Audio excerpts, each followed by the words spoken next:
Hello everyone and welcome to another video. Today we're once again back in Warframe for another build, and this time we're having a look at Atlas Prime. With the new exalted melee changes, he's just so much fun to just run around and punch enemies, and yeah, he also is looking kinda nice with this new look. Atlas's gameplay revolves around punching people really hard till they just drop dead on the ground, and you also have access to an augment that makes enemies drop more loot.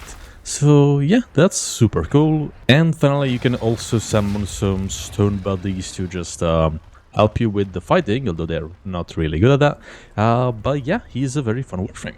Anyways, that's enough introductions for now, so let's jump into the build. Starting from Atlas's abilities. His passive allows him to become immune to knockdowns while standing on the ground if you are not jumping around or doing bullet jumps. His first ability is called Landslide, and this is one of the weapons that got turned into exalted ones, because that just makes them better. And this ability allows you to punch enemies up to 3 times in a row, and the third hit will launch enemies into the air. They do have different ranges or AoEs for each punch. The first one has an AoE of 7 meters, second one 10 meters, and the last one has an AoE of 40 meters. The ability tab does not show another important stat, which is your, let's call it a reach, so the distance from where you can attack enemies, and that for this build is around 12 meters. Repeated casts of Landslide will decrease the amount of energy the ability cost and also increase the combo count, which means you will deal more damage. Atlas also becomes immune to all damage while casting Landslide, and that means you are pretty much invincible as long as you keep casting the ability and killing enemies. Moving to the second ability, I subsumed Roar over this one. Usually Atlas has a wall that's kind of useless. It does not really deal that much damage. It does not have any really particular use other than some very niche cases, so I replace it for Roar. This way I can boost landslide damage, and that's really all you need on Atlas. His third ability is called Petrify. Casting the ability summons a cone in front of you that will petrify enemies and make them more vulnerable to damage. When you kill a petrified enemy, it will drop a rubble for Atlas, and rubbles are also part of his passive that is also not shown in here. Basically, every time you pick up a rubble, you either restore your HP if you're missing any, or if your health is completely full, you instead gain bonus armor that will last for a certain duration, but as long as you keep petrifying enemies and killing them, you should be fine. And as I said earlier in the video, we are also using that augment that grants us additional drop chance on petrified enemies. Then we have Atlas's fourth ability, which is called Rumblers. By casting this ability, you summon 2 elemental storm brawlers that will deal melee damage to enemies. You'll also petrify all enemies in a certain radius around you. And after the brawler's duration ends, or after you recast the ability, they will drop more rumbles. And this is pretty much the only use this ability has. You just cast rumbles a bunch of times in a row, and that will grant you a bunch of rubble, which means more armor for your Atlas. They don't really deal that much damage, which is kinda sad, and they are kinda mostly useless, so having them around is fun, but they are, again, not really that good. I wish they dealt damage based on your landslide and not just their damage itself. That would have made them probably a bit better, but yeah, they're just not that great. Moving on, we have Archon Shards, and these are the ones I recommend using. 2 Crimson Shards with ability duration, 1 Yellow Shard with casting speed, 1 Violet Shard with more melee crit damage, and if our energy is over 500, the damage is doubled, so that means we gain 74% more crit damage. And finally, your last Archon Shard can be whatever you prefer. I went for more effectiveness on energy orbs. This way I shouldn't have any troubles with my energy economy, and we're also gonna use some other very nice stuff for our energy, so this should keep your energy topped up all the time. And these are the mods I'm using for this build. Steel Charge as my aura, because this increases your melee damage. Power Drift in my extra slot to increase ability strength, and that's because we do not need Prime Sure-Footed, which is just amazing. Finally, a Warframe that does not need it. Prime Flow to increase our max energy, and that is important because we need it to activate a Violet Shard passive. Stretch and Augur Reach for more ability range. Transient Fortitude for more ability strength at the cost of some ability duration. Umbral Intensify for even more ability strength. Then I'm using Adaptation to increase my damage resistance up to 90% for 20 seconds when taking damage. This is mostly personal preference because when I'm casting Roar, Petrify or Rumblers, I am not invincible or immune to damage, and this allows me to last for that couple of seconds I need to cast all these abilities, which is all I really need. And then we have 2 augments. Orgate makes petrified enemies have a chance to drop more loot when killed, and also scans them into the codex, which is not really important, but it's a very nice thing if you are a Simulacrum warrior like me. And last but not least, we have Rubble Heap.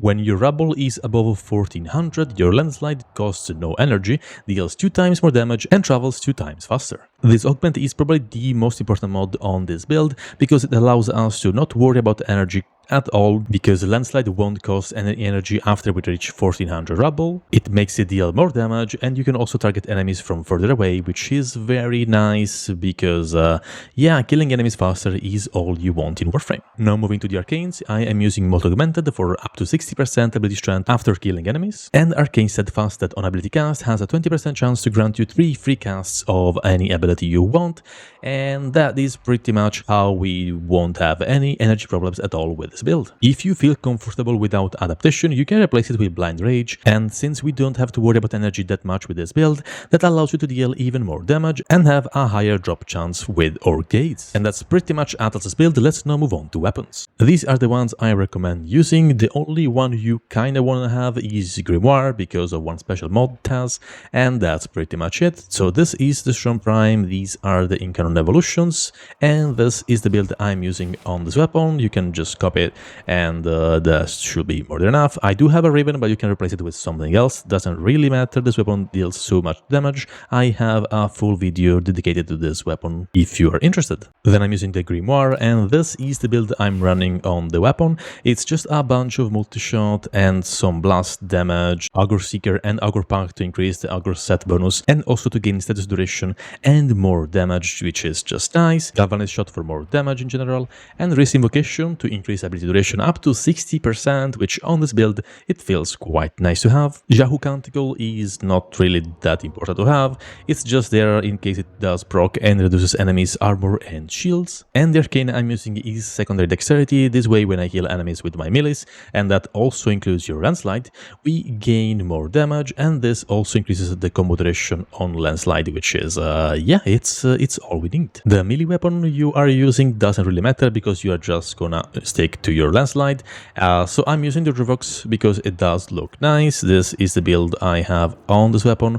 I have a full video dedicated to this weapon if you're interested. So yeah, those are the normal weapons. Let's now move on to the actual important weapon on this build, which is your Landslide's Prime. Your main focus should be just stacking more crit chance, and these are the mods I'm currently using. Then I have Orgno Shatter for more crit damage, Volcanic Edge for a bit more heat and seduce chance, which is not bad to have. You can replace it with any other faction mod, for example, or any other mod you prefer. Prime Pressure Point for more melee damage, Prime Heavy Trauma to increase our impact damage by a lot. This mod is really important, so if you can get the Prime version, it's going to be much better than the normal one, so yeah, just focus on this one first. Prime Reach to increase the range by even more, and Spoil Strike for more melee damage, since we don't have to care about attack speed because this weapon does not have any attack speed since it's considered an ability. The arcane I'm using is Melee Exposure, and this grants you more corrosive damage up to 240% on ability cast, and guess what, this is an ability itself, so we just gain free damage from this arcane. So yeah, we do have a lot of damage in the form of many elements and many other things, but of course we are not done yet. I'm using Madurai as my focus tree for the usual 50% casting speed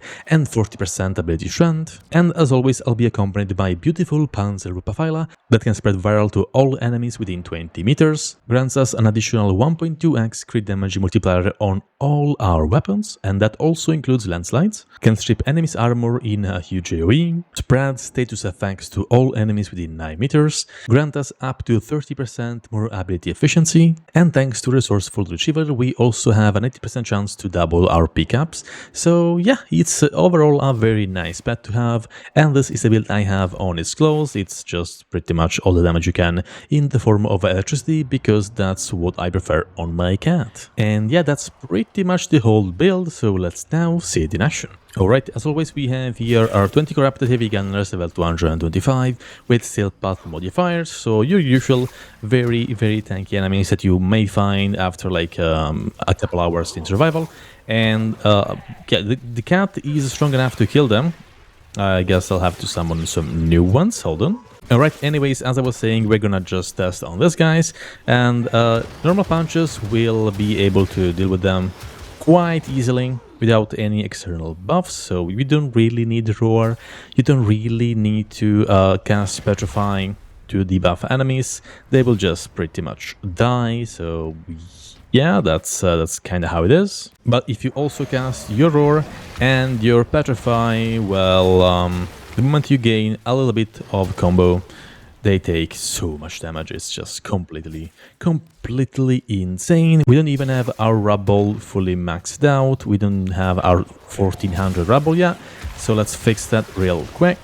And yeah, there we go. We have 1400 Rubble now. That means we also get the effect from our Augment. And that means your Landslide now deals double the amount of damage.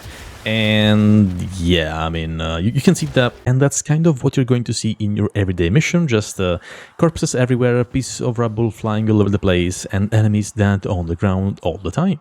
Now for a harder task, these are all Aximus units, so they should be a little bit tankier. Let's see if that's true. I'm going to cast my Rumblers a bit to increase my armor up to 1500. Let's see how hard are they to deal with. Yeah, really not a problem at all. Let's do that once again with their armor on. It doesn't matter. It just doesn't matter. It's so unbelievably strong. And if you're wondering about the Rumbler's damage, yeah, it's really not that much. So don't worry about them. They'll just run around and do stuff. They're not really that good. I'm sorry, guys. And yeah, that's pretty much Atlas Prime. He is a very, very fun Warframe to play with, and with these changes to how his Exalted Weapon works, it's so much better in general. It's like so much more fun to like deal with enemies, and he also received some major buffs with the last update, so yeah, overall a very nice Warframe now. I think he is now probably one of my favorites. Anyways, I'll now leave you guys to the showcase where I test this build for 10 minutes in a Seal Path Survival, so you can see how it performs in a more realistic scenario. If you enjoyed the video, remember to leave a like, and if you like my content, consider subscribing. I wish you a beautiful rest of the day, and bye bye.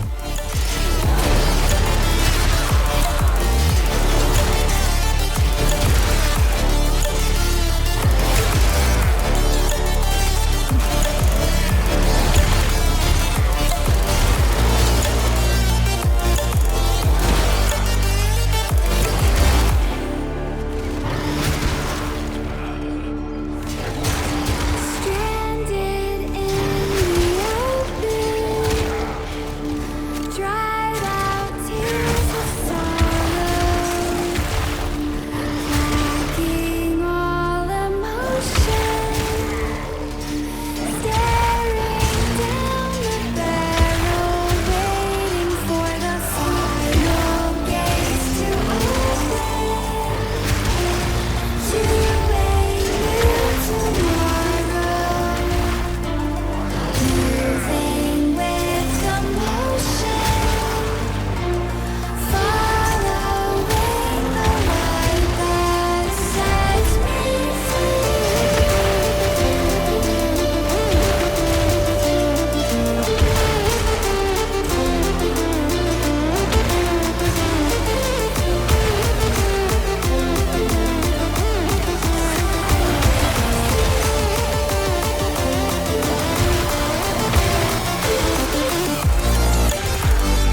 whisper in my ear.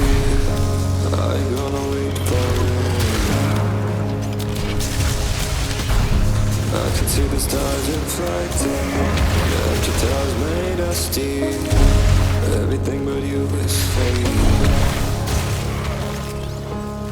I see you lie. Take me away from me, beyond the stratosphere. I'm burning up. You got me falling free into eternity.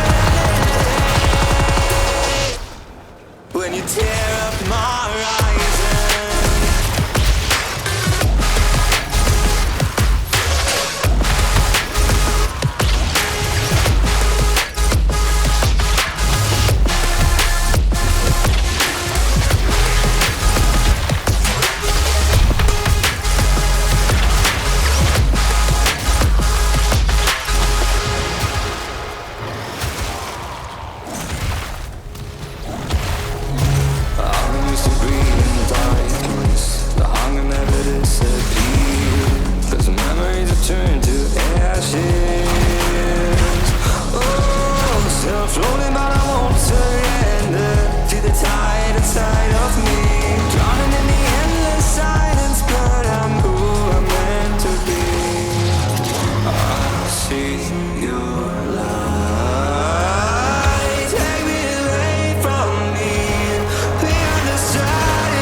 Fall asleep with the sirens out. This blood